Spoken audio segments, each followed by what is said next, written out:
party? Stuart's hand fluttered to his chest and his mouth fell open in horror. Absolutely not. My darling, these dishes are planned to alternately soothe and excite the palate. They're a blend of tart and— "Oh, for heaven's sake," Brin cried. "Who will know in what order their palates are supposed to be soothed or excited? These people will just want to eat. I doubt they'll pay attention to anything except whether the food tastes good or not." Gnawing her cheek in concentration, she scanned the table again. "All right," she said, her mind made up. "Set that bowl of marinated shrimp on the coffee table in the living room.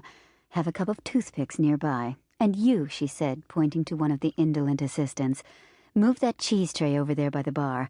I think there's room for that chafing dish of Swedish meatballs on the table by the sofa. That should make room on the table."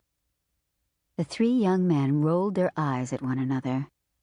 "You're a gastronomical Philistine of the worst sort," Stuart said snippishly. "Just do it.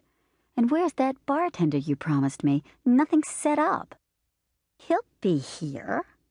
"Well, he'd better be here soon or I'm going to start deducting from your bill." The doorbell chimed. "See," Stuart said loftily, "no cause for panic. That's him now." He swished toward the front door before Brin had a chance to. "Who are you?" The disembodied voice asking the rude question was deep and demanding.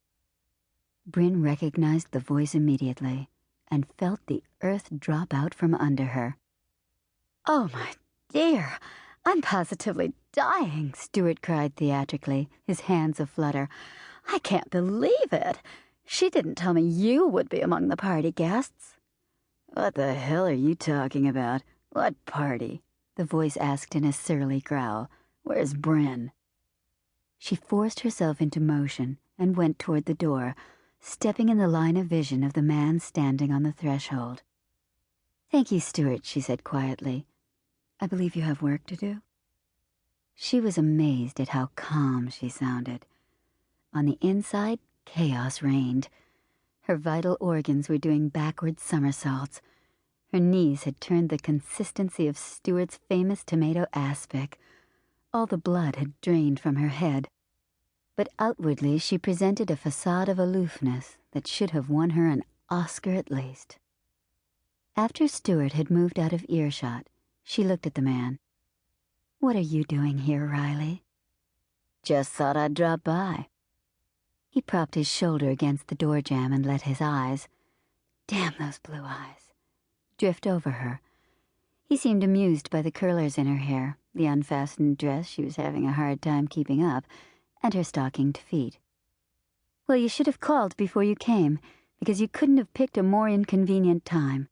You'll have to excuse me. I have guests due to arrive in a few minutes. I haven't finished my makeup." "That's not a kinky new fad, making up just one eye." "Or touched my hair," she finished, ignoring his teasing.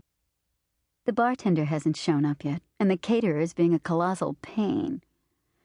"Sounds like you need help." He shoved his way inside before Brin could stammer a protest. "You guys have everything under control?" he asked the three caterers, who were staring at him in awe. "Everything's perfect, absolutely perfect, Mr. Riley," Stuart gushed. "Can we get you anything?" "Riley," Brin ground out between her teeth. He turned around, supremely unconcerned about her apparent agitation. "May I see you alone, please?" "What, now?" "Now." "Sure, honey. The bedroom?" "The kitchen." She walked stiffly past the three gaping caterers, saying, "Carry on," in as firm a voice as she could muster. Angrily, she pushed open the swinging door and stepped into the kitchen. She usually liked this room, with its classic black and white checked tile floor, its spacious countertops and well-arranged appliances. Tonight it was cluttered with party paraphernalia, but she didn't notice any of it as she pivoted to face the man who was barely 2 steps behind her. "Riley, what are you doing here?" She repeated the question with undisguised asperity. "I wanted to see you." "After 7 months?" "Has it been only 7 months?" "And you chose tonight by chance?" "How was I supposed to know you were giving a party?" "You could have called."